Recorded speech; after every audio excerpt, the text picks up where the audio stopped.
HCAM TV thanks you for watching this presentation. We'd love for you to become a member and use your creativity at our station. Please visit hinghammedia.org or call us at 781-836-5094 if you'd like to learn more.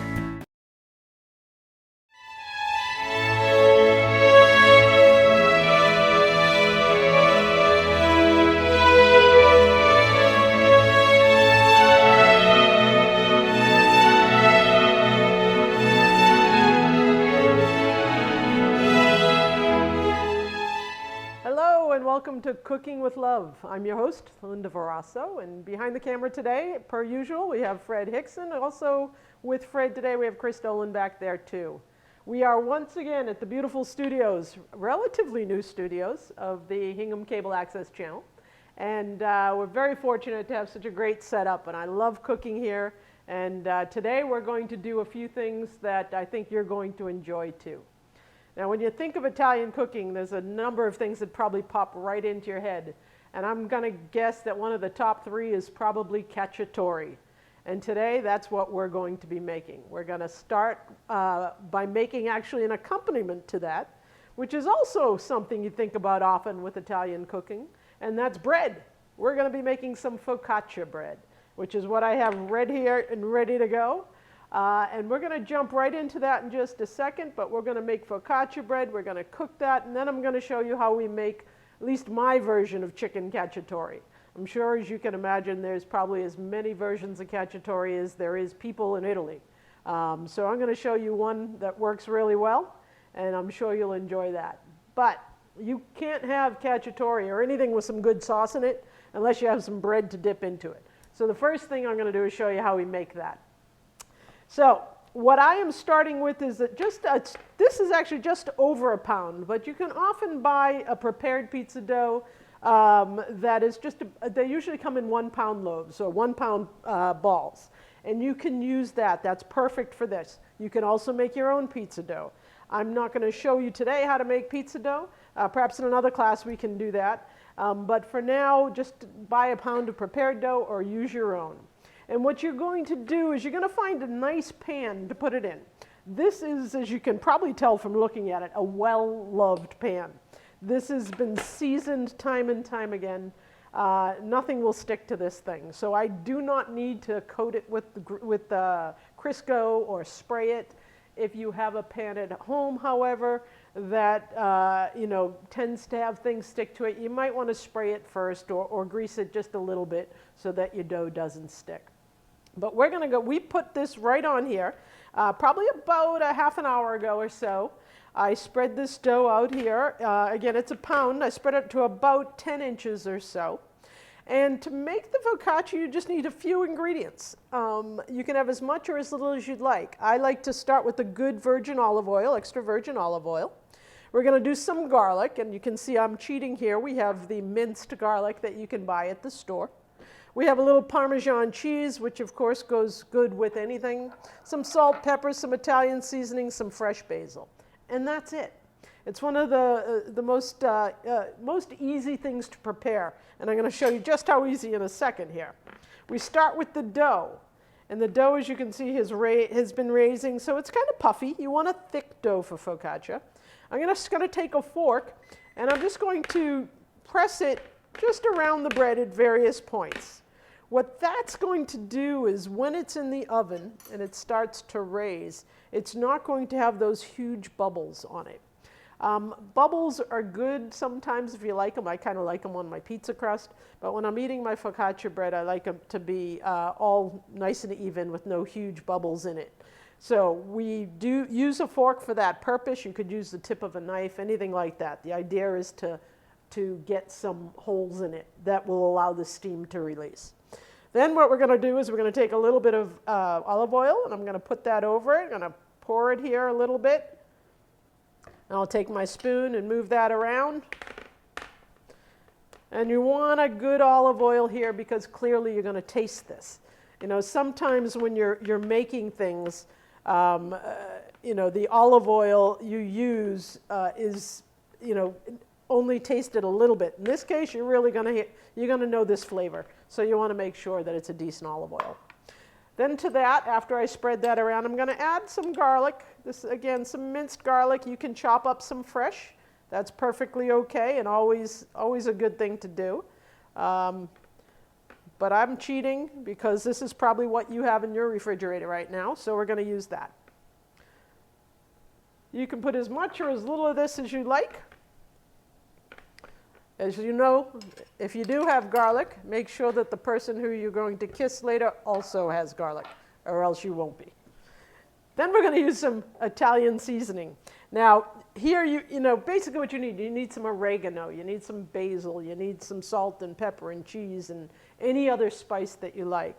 And that famous Italian seasoning you can get off the shelf, that often has quite a bit of it. In this case, it also has a little rosemary, a little marjoram, all of which will be just wonderful for this. So I'm just going to sprinkle a little of that on top. We're going to sprinkle a little salt on top, at least we think we are. There we go. And some pepper. And then finally here, well, not finally, almost finally, I'm going to take a little fresh basil. I'm going to rip off the stems.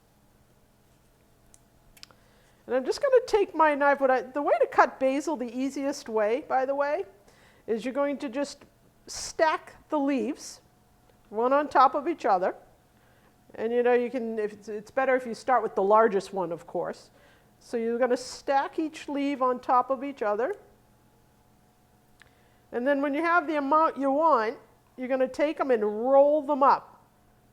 So you're going to roll it up into like a little cigar, just like that. And then we're going to take our knife and just slice it in little strips. This is actually called chiffonade, which is the French word for little ribbons, because that's kind of what it looks like when it's all said and done. You get these little bits, these little strips that we will be putting on our bread. Then I'm just going to take my knife, cut right back through it, and you have perfectly chopped basil without any issue at all. We're going to put some of that on there. That looks great. And then last is our Parmesan cheese. Be very generous with this. Now, mind you, this really, all of focaccia really is a pizza. It's a pizza that, in this case, without sauce or mozzarella cheese. You can make this any way you'd like. We would make this at home. My grandmother would make this. She called it kugela, or something to that effect. But you can put any kind of spices you like on it. You can put cheese, not. You could put little, like thinly sliced tomatoes is something very popular you would see. You know, anything at all that makes you happy, you can put on this bread. So once you have it prepared, as we do here, it's going to take about 10 to 15 minutes in a 400-degree oven. And that's what I'm going to go do now. I've got the oven preheating. I'm going to pop this in. It's going to take about 10-15 minutes. And while I do that, we're going to take a quick break, and I'll set it up so I can show you how we make that cacciatore. Okay, so now we have our bread in the oven, and what you can't see or smell is how amazing it smells right now. But while that's happening, and that'll only take about 10 minutes or so, I'm going to show you how we make the cacciatore. Now, making cacciatore from start to finish, if you're prepared, and prepared means you have your veggies cut and things like that, really only takes a few minutes. It's actually one of those things that's really nice to do. You know, maybe one night you can cut up your veggies, and the next day when you get home from work and you've got to make a quick meal, you'll just put it all together. So this kind of thing is really conducive to that, to prepping ahead, and then putting it all together really is just a matter of minutes. So it's a wonderful meal to make at home for your family or yourself, to have a quick meal without too much effort on that night. So to do this, we're going to start with some chicken, obviously. Now, there are, cacciatore is actually the Italian word that means hunter. And the reason why it's called cacciatore is because this recipe, or this method, if you will, of braising your protein and veggies and sauce came from hunters when they were out in their cabins and that kind of thing. After they caught a wild piece of game of some sort, they would bring it back, they would cut it up, they would braise it in this kind of a vegetable and sauce mix. And it really helped for those tough game birds and game to make them tender and to really make a delicious meal. So that's where cacciatore comes from. So whenever you hear the word cacciatore, just think back that these folks this is from a long time ago, and just a wonderful way to cook your freshly caught game. So today, in the spirit of game birds anyway, we're going to use some chicken. Now, I've made cacciatore with shrimp, I've made it with pork, I've made it with haddock, I've made it with just about everything you can think of in terms of protein, and that's certainly anything at all you can do. If you don't like proteins, meats, or even fish, if you're a vegan or a vegetarian, you can certainly make this without, and it's just as filling and delicious. So I'm going to use the chicken breast today. Cacciatore, again, when originally created, was done often with the meat on the bone, as I'm sure you can imagine. In this case, we're going to use chicken breast. I'm going to show you how I slice it up into thin cutlets, because that's how I like it. If you like to use the full breast just as is, feel free to do that. Your cooking time will just increase, obviously. So, again, I'm using chicken. I like it thin, so I'm going to show you how I cut that. We have about probably almost 2 pounds of breast here, probably 1.5 pounds. The way that I do it is I take the breast and I put the rounded side up, and then I will take my hand. This is something you can do anytime you want to make cutlets, okay? Instead of trying to pound this whole thing down until it's, nice and flat and thin, what you do is you'll take your knife, and a nice sharp knife, you put your hand right on top of the chicken, and I'm putting a little pressure on it because I want to feel where the knife is so I don't cut myself. So what I do is I put a little pressure on it, and I position my knife about 1/4 inch down, and I slowly slice it right through, okay? And I end up with a cutlet like that, which I'm going to pound in just a moment. And then I'm going to do it again here. I'm going to take this, and I'm just going to slice it right through. Now, you'll notice if you do it this way, by adding a little pressure to it, that you're a lot more confident about your cut, and you're a lot more confident about where that knife is, because you actually can feel it below. And you have much less chance of cutting yourself. So we're going to give a couple more to this one. Now there's actually quite a bit of chicken here. This is probably more than we need with our pan, but I'm going to manage to fit it all in anyway. All right, so I gave my chicken a head start there. Whoop, I hear the timer back there. That is our bread. Let's go check that real quick. Let's see. We're going to clear this off somehow. Oh, that looks pretty amazing to me. Let me show you that right now. We'll put that aside. Love my pot holders. And we're going to take that, and what you'll see there is a beautifully colored focaccia bread. You can see how that Parmesan cheese just melts beautifully on it. We still have a little bit of the liquid olive oil around there. Not all of it's absorbed in, but just beautiful. I'm going to put that aside right now, and we'll get back to that when it's time to eat, for sure. All right. Great. Perfect. Good timing on that one. I'm just going to shut this oven, actually. Oh, off. Off. There we go. All right. So now what we're going to do, now that the bread's all set, I'm going to take this chicken, and remember I said I like them thin. This is a good thickness for me for this particular thing, but the problem is when you slice the chicken like that, it tends to have thick edges and thinner edges. So I just like to take the pounder, or if you have a little hammer like this or something to that effect, I just will kind of even it out. That's really all I'm looking to do.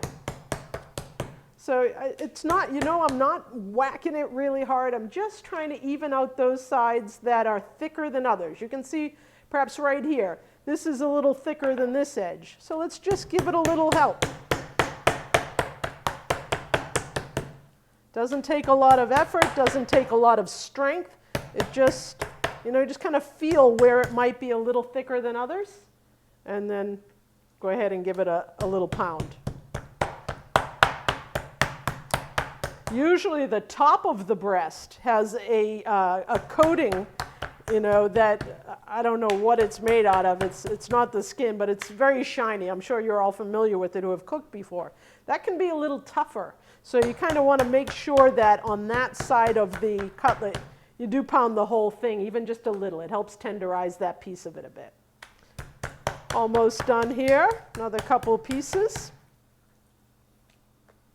And you're really going to be surprised how easy this recipe can be. Again, especially if you take some time, prep your veggies ahead of time, and then when it's time to cook, it's all very simple, quick, and easy.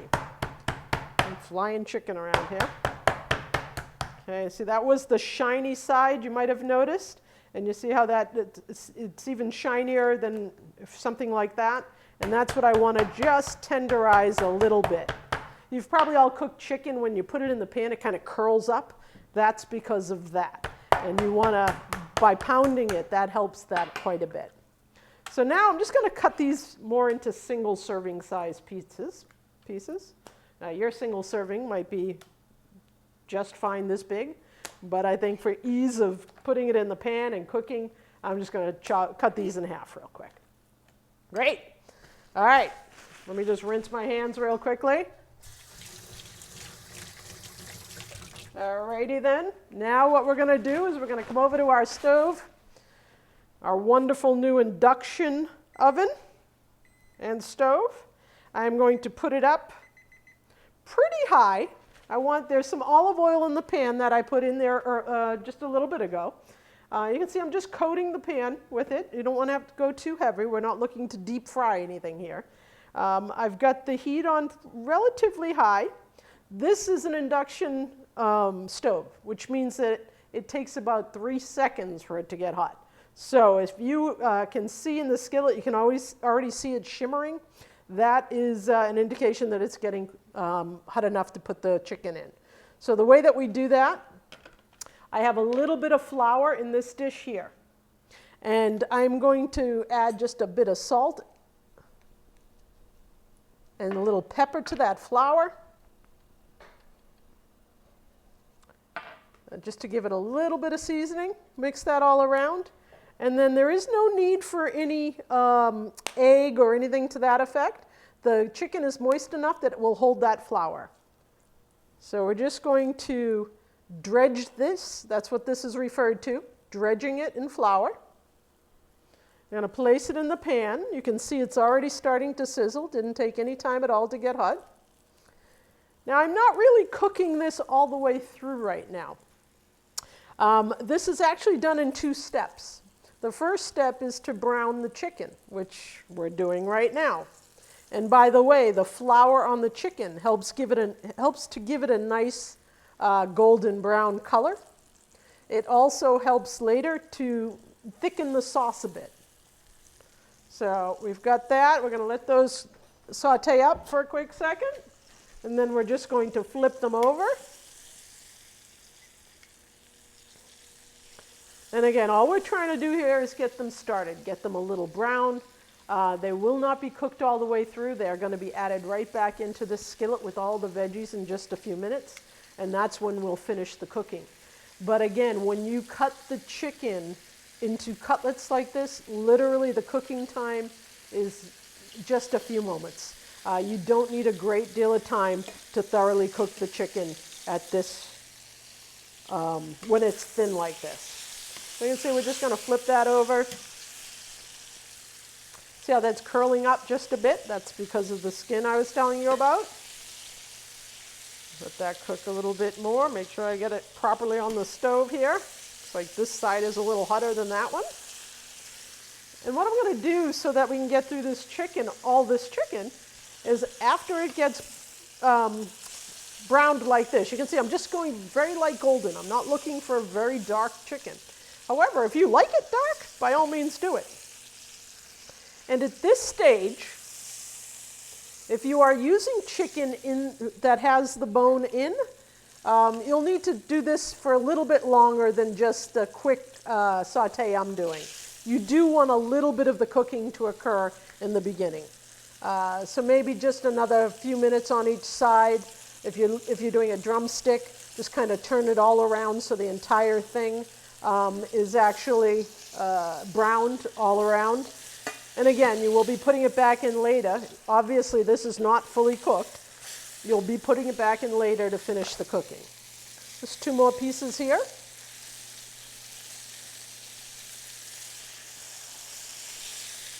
And the last one. See how quick was that? We had 2 nice chicken breasts. We sliced them up, we dredged them in flour, and we're frying them. And I don't even think we've spent more than just a few minutes here, maybe 8-10 minutes tops. I'm going to move that aside for the moment. Move our garlic over here.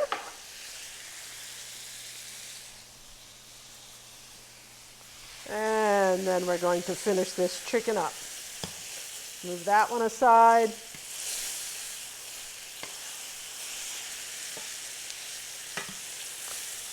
Now, if you were here in the studio, you would be lucky enough to smell all the wonderful smells that even just comes from this olive oil sauteing. And when you accompany that with the focaccia behind me, I'm starting to get very hungry. So here we go. Almost done with this piece of it. And another wonderful thing about this recipe is everything goes in this pan. So as I move the chicken out, the reason I'm doing that is because I'm about to move the vegetables in. So there you go. Our chicken is waiting. I'm going to add just a bit more. It's starting to smoke up nicely there. I'm going to move that off the heat for half a second. And I'm going to add my onions.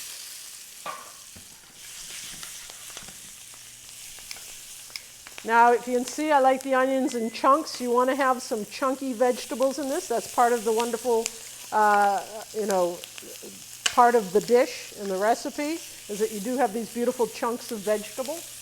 We're going to add into it also the peppers. Now, that's just 1 red bell pepper.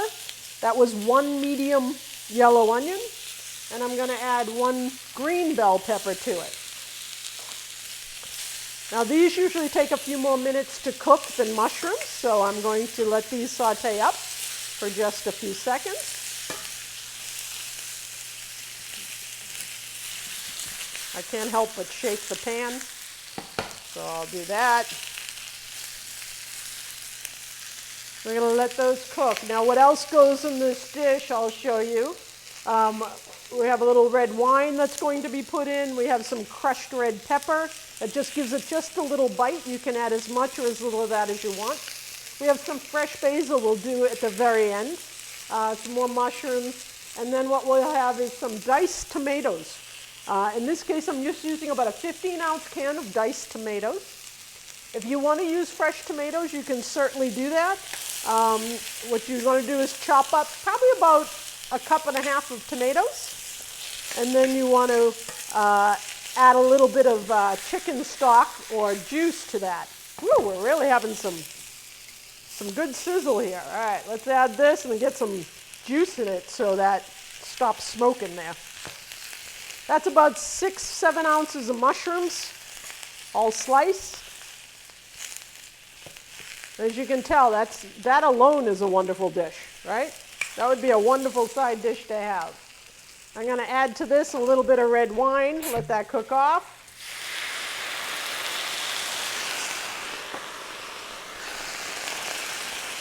Now it's starting to really smell good back here.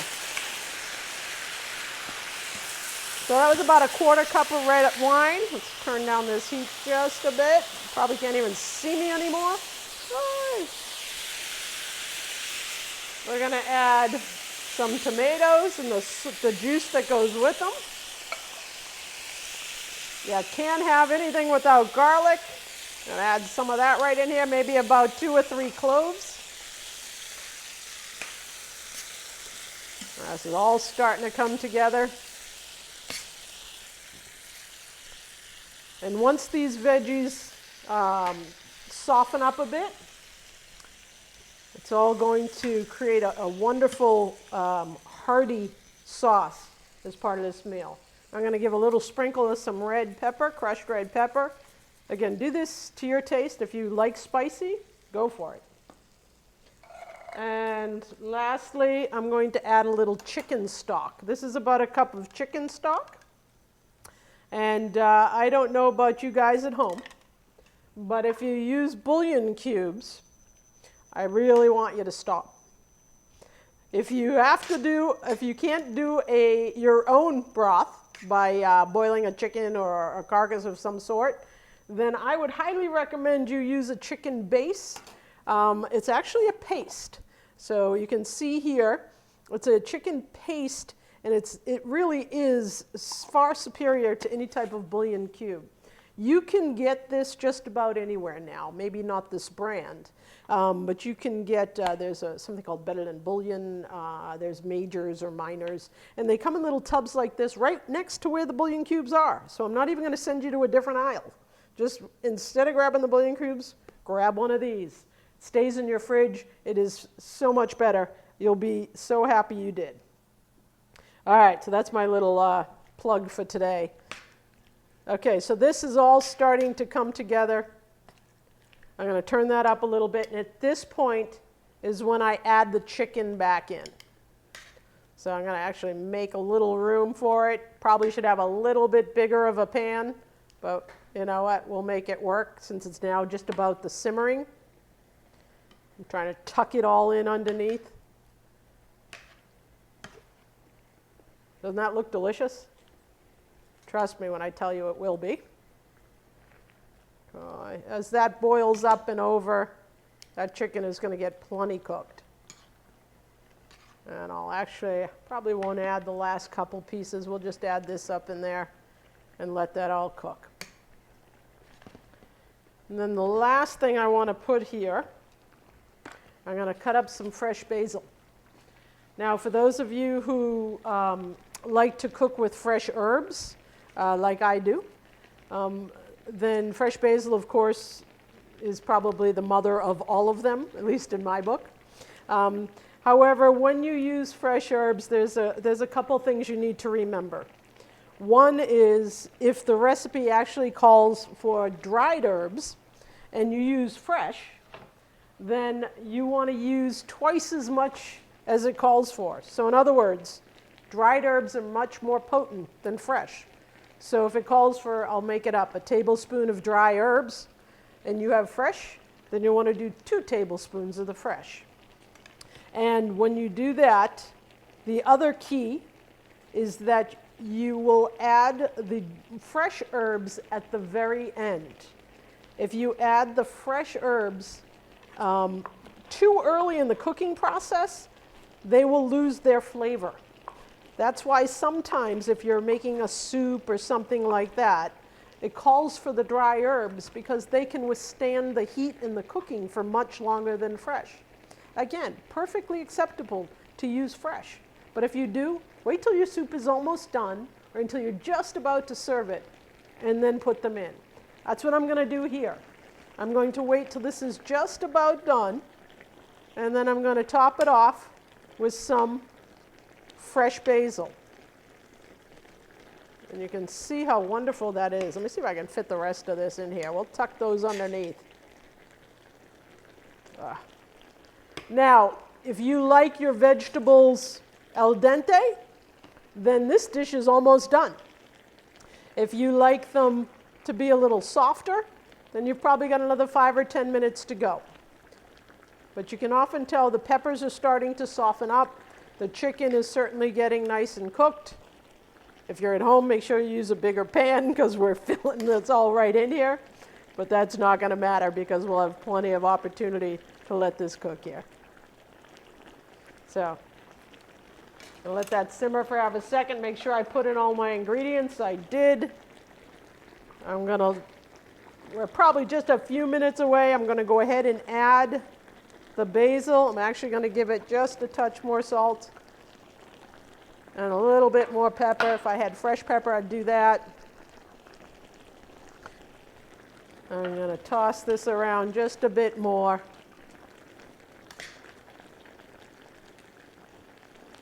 And now what I'm going to do is I'm going to let this simmer for probably another 5 or 6 minutes. And then we'll come back and we'll take a taste. We'll cut up that beautiful focaccia bread and we'll show you how to finish this meal. Okay, and welcome back. And now it's my favorite time of the show when we actually get to eat. And as you can tell, our chicken is still bubbling away here. It has really been just a few minutes. The vegetables are now getting nice and soft the way that I like them. What I want to point out to you, though, if you can look a little closely at this, see how this sauce is rather light?